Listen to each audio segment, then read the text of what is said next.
Hi, this is Tim at Book That In, and in this video I'm going to introduce you to the Book That In user interface so you can become familiar with how to find things and where you can do certain actions. So the first thing you need to do is go to bookthatin.com and log in. There'll be a login in the top right hand corner. Once you're in, you will see a view that looks a bit like this. So along the bottom you'll see some shortcuts to various sections of the site. And once you know what these different areas do, then those shortcuts will become a lot more handy. For now, I'm going to introduce you to those areas at a high level, and in subsequent videos we will explore them in more detail. So for the business owners, the first place you want to go is the business menu at the top of the screen. Now from this menu you can access all the different sections of your admin area, where you can set up and manage all of the different booking options that you wish to create for your business. You can look at your client details, you can make refunds, cancellations, set up new booking options, new classes, new events, all that kind of stuff. So the options on this menu are all the key areas within the admin section that you'll want to navigate to, and it makes it easy for you to find the different key areas. I'm going to start at company settings. This is a great place to go if you're not too sure where you should be, partly because down the left-hand side you'll see a list of all the different sections that were under the business drop-down as well. But company settings is a great place to start because you can change a lot of things from company settings. For example, you can set up your all different venues and addresses. You can link up to Stripe to take payments. You can create discount codes in the vouchers. You could edit and update your emails that go out automatically through the system. You can change your booking categories, and you can set up and manage your price bands as well.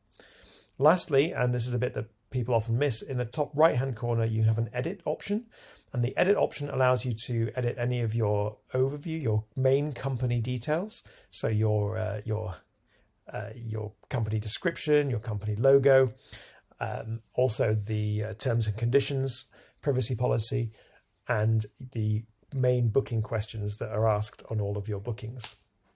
So that's accessed from the edit option in the top right hand corner.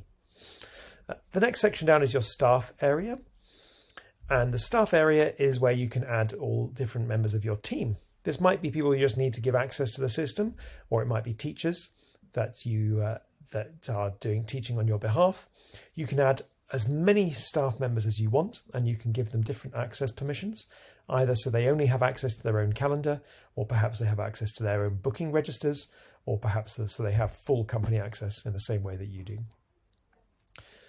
The other sections I will come through to. So the group overview is the main area that you'll go to if you run group events, by which we mean classes or workshops or events like that.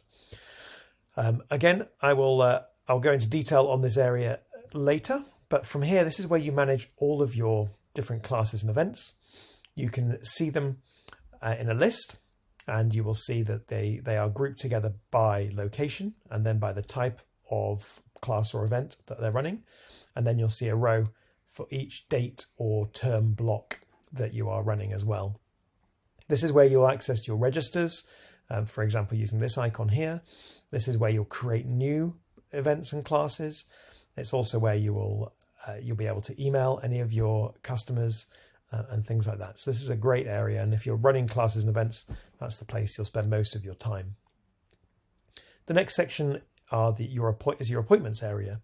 Appointments are different from classes and events in that they are not group events, they are one-to-one appointments. So with group events, you'll already have a set location, a set date, a set time, and people will just be booking their place on that event. With an appointment, that's a much more fluid. So with an appointment, that's where people choose a time slot with you, and it all depends on when they're available and when you're available.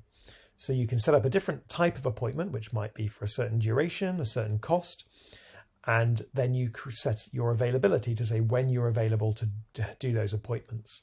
And then your customers will log in and they will see your availability, and they will be able to book a slot with you according to those appointment details.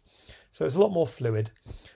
than with group and group events. So that's appointments.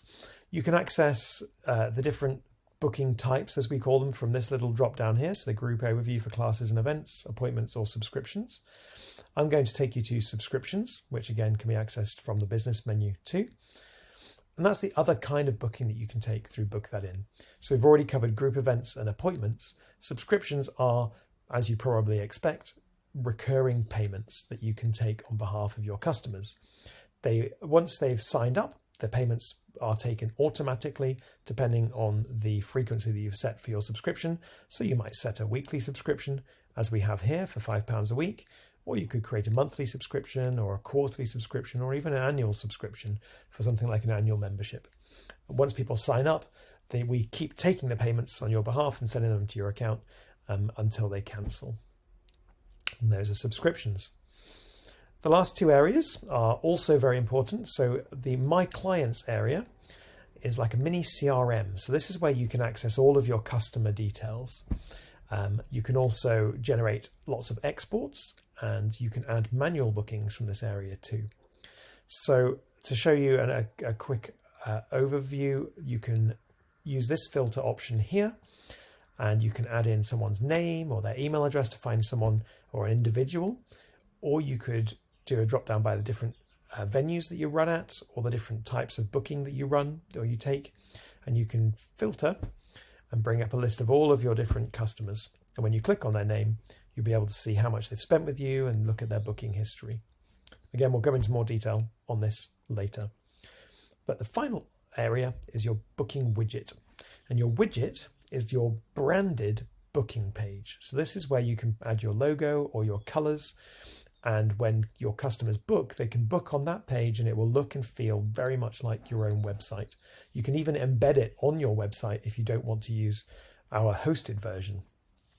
So from here, you'll be able to edit the colors and the content on your widget. You can also upload a CSS style sheet if you are technically minded.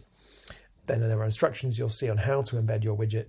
And down here, you've got links that you can share with your customers as well for your widget. So that is a main introduction to your account. If we go back to the home page, you can see now that there are handy little shortcuts to get to your different types of bookings, the different areas within for your business setup. And for your customers, they can also access from here their diary, which will show them their bookings, or their account settings, from where they can update their name, their email address, they can update their card details, and change their password and do all of those things too. So that's a brief introduction to the layout of the site. And in my future videos, I'll be giving you a more detailed introduction to each of those sections.